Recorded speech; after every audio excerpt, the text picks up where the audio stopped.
Good morning friends. आज हम लोग फिर रूब्रिक्स पढ़ने के लिए आए हैं और सभी को मेरा मृदुल प्रणाम और मृदुल आशीर्वाद। अभी तक हम लोग मानसिक रूब्रिक्स का अध्ययन कर रहे थे और व्यक्तियों के अलग अलग प्रकार को देखने का कोशिश कर रहे थे। और यह जो प्रकार का अध्ययन जो है वह हम लोगों का आधार था रिपोर्टिंग में उपलब्ध रूब्रिक्स के माध्यम से हम व्यक्ति के विश्लेषण करें, क्योंकि हम लोग का जो साइकोलॉजिकल अंडरस्टैंडिंग है बहुत हद तक रिपोर्टरी के दायरे में ही बंधा हुआ रहता है।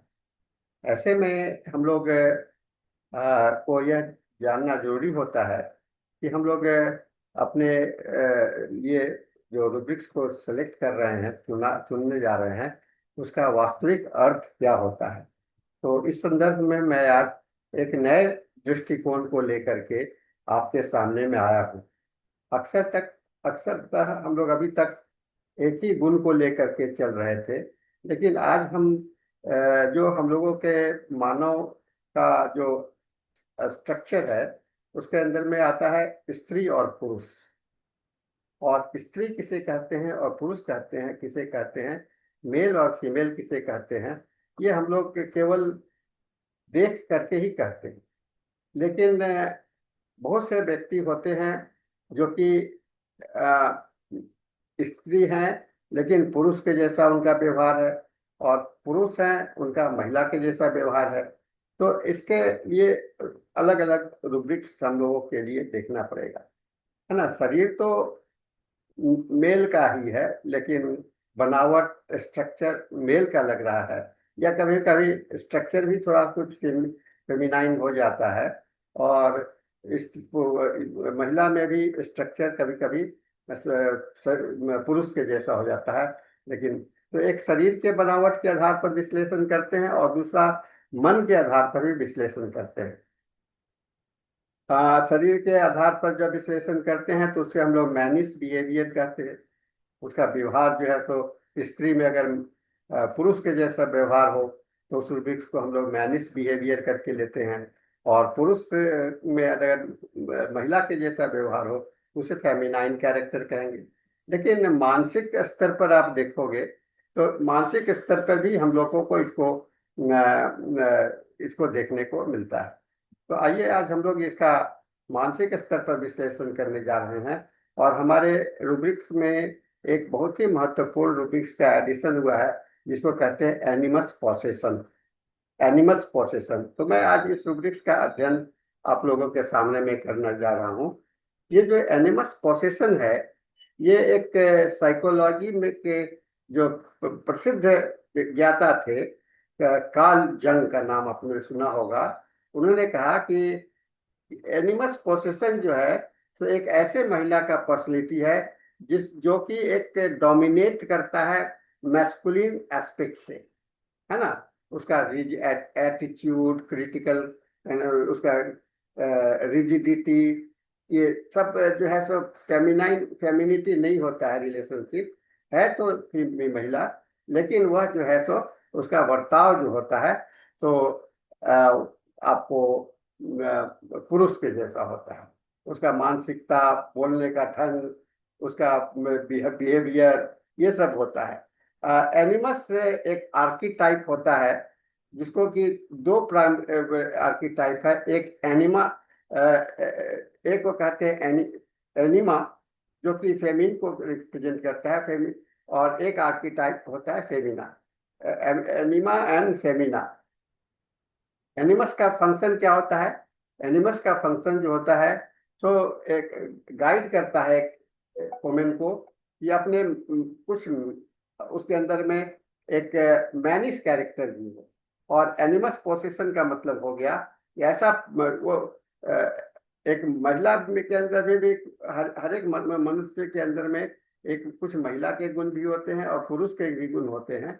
लेकिन महिला के गुण के अतिरिक्त जो पुरुष का गुण है उससे अधिक अगर हो जाता है तब उसे हम लोग एनिमस पोसेशन कहेंगे, है ना। उसे और इसके जो प्रमुख लक्षण होते हैं वो रिजिडिटी होगा, क्रिटिसिज्म होगा, लॉस ऑफ फेमिनिटी होगा, कंट्रोल एंड मैनिपुलेटिव टाइप का आदमी होगा, नेगेटिव सेल्फ इमेज होगा, और उसका जो रिलेशनशिप होगा वह अलग अलग होगा। तो एनिमल्स जो है तो जंगियन मनोविज्ञान से लिया गया है, जिसका अर्थ है स्त्री के अवचेतन मन में विद्यमान पुरुष तत्व या पुरुषीय पहलू।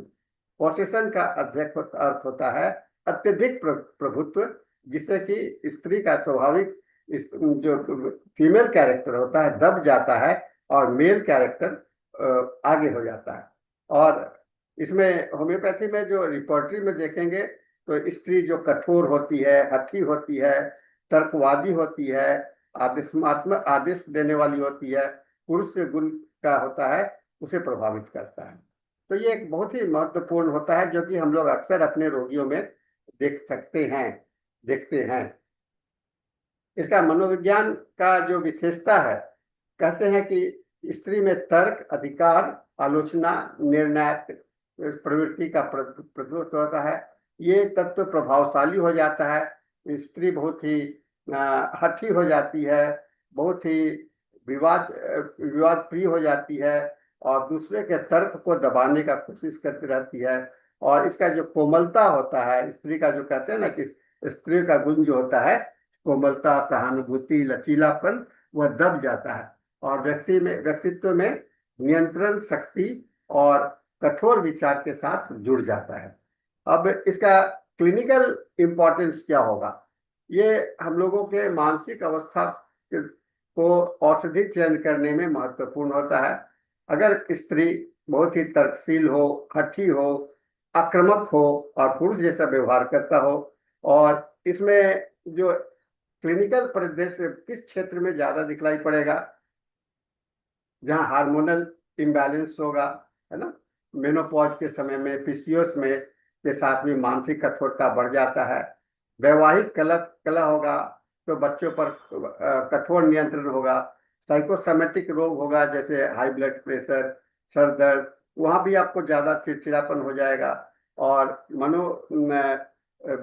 मेंटल डिजीज, पायरोनिया, ओसीडी, डिप्रेशन के साथ भी ये दिखलाई पड़ सकता है, अवलोकन कर सकते हैं आप। तो अब रोगी को आप देखिएगा तो ये आदेशात्मक हुक्मी भाषा का ऑर्डर देने वाला व्यवहार करेगा।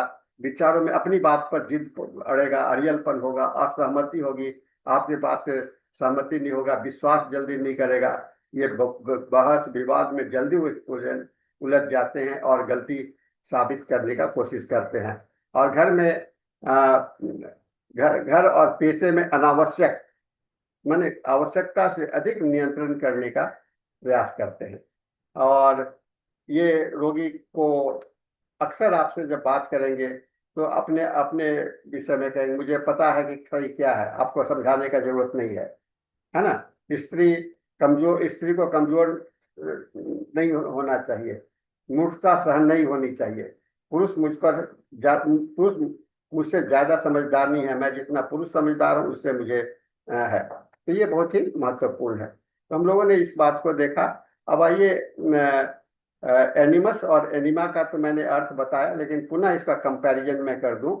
परिभाषा के हिसाब से एनिमस होता है स्त्री के मन का पुरुषीय पक्ष, और एनिमा का मतलब होता है पुरुष में मन का स्त्रीय पक्ष। माने एनिमा होता है अगर पुरुष में फीमेल कैरेक्टर होगा तो उसे एनिमा कहेंगे, और एनिमस जो स्त्री में जो पुरुष का गुण होगा तो उसे एनिमस कहते हैं।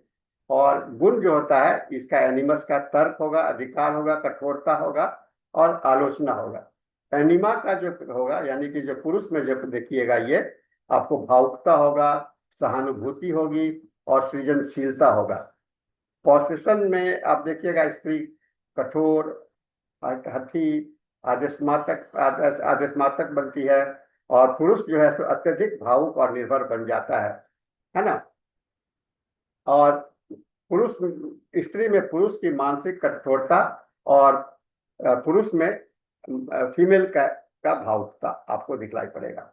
इसमें क्रॉस रेफरेंस करने के लिए आप देखेंगे तो mind dictatorial, obstinate, contradictions, dispositions to, loquacity, delusion, ये सभी अलग अलग आप देखेंगे, लेकिन वो अलग परिप्रेक्ष्य में है। और यहाँ पर आप इसके साथ में क्रॉस रेफरेंस करना चाहिए। Delusion he is great, egotism, है ना। और डिक्टेटोरियल में आपको जो स्वभाव होगा वो एनिमस में आपको पुरुष के जैसा डिक्टेटर होगा। इगोटिज्म जो होगा तो उसमें भी आपको आपका लिंग संबंधी मानसिक असक्ति होगा और काटने की, गलत काटने की आदत बनी होगी। तो एनिमस पोसेशन को मैं उस स्त्री की मानसिक अवस्था को समझता हूँ जहाँ उसका पुरुषीय पक्ष अत्यधिक सक्रिय और स्त्री पक्ष जो है तो दब जाता है। परिणाम स्वरूप वह कठोर, विवाद प्रिय, तर्क प्रधान और आदेशात्मक व्यवहार व्यवहार व्यक्तित्व सामने आता है।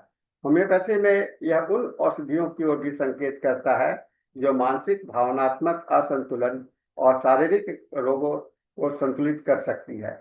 इसमें महत्वपूर्ण औषधि कौन कौन सा आएगा? खास करके प्लेटिना हो गया, लैकेसिस हो गया, नक्स भूमिका हो गया, लाइकोपोडियम हो गया, सिपिया हो गया। ये सब ये जो है तो काफी इम्पोर्टेंट है। ये पक्ष जो है तो हमारे पास में देखते हैं कभी कभी हम लोग कि, और इसको कंफ्यूज करते हैं, इस पर ध्यान नहीं देते हैं। लेकिन इस पर अगर आप ध्यान दीजिएगा तो आपके लिए भी दवा को एनालिसिस करने में काफी मदद मिल जाता है।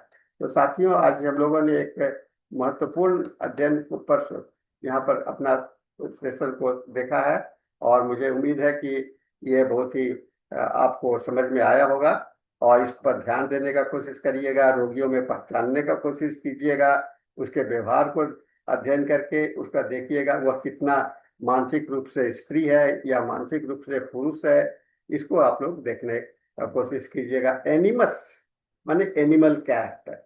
एनिमल कैरेक्टर का मतलब होता है जो कि दिमाग से हट करके, तो वह जो हो गया बहुत इंपॉर्टेंट हो गया और इसको हम लोग लेकर के आगे चलना चाहिए। और इस पूरे लेक्चर को एक दो बार ध्यान से सुनते रहिएगा और यह आपके लिए मुझे लगता है कि काफी महत्वपूर्ण होगा और आप इसको अध्ययन कर सकते हैं दवा का विश्लेषण करने में। तो इसके साथ में आज का सेशन हम लोग का यहाँ समाप्त होता है।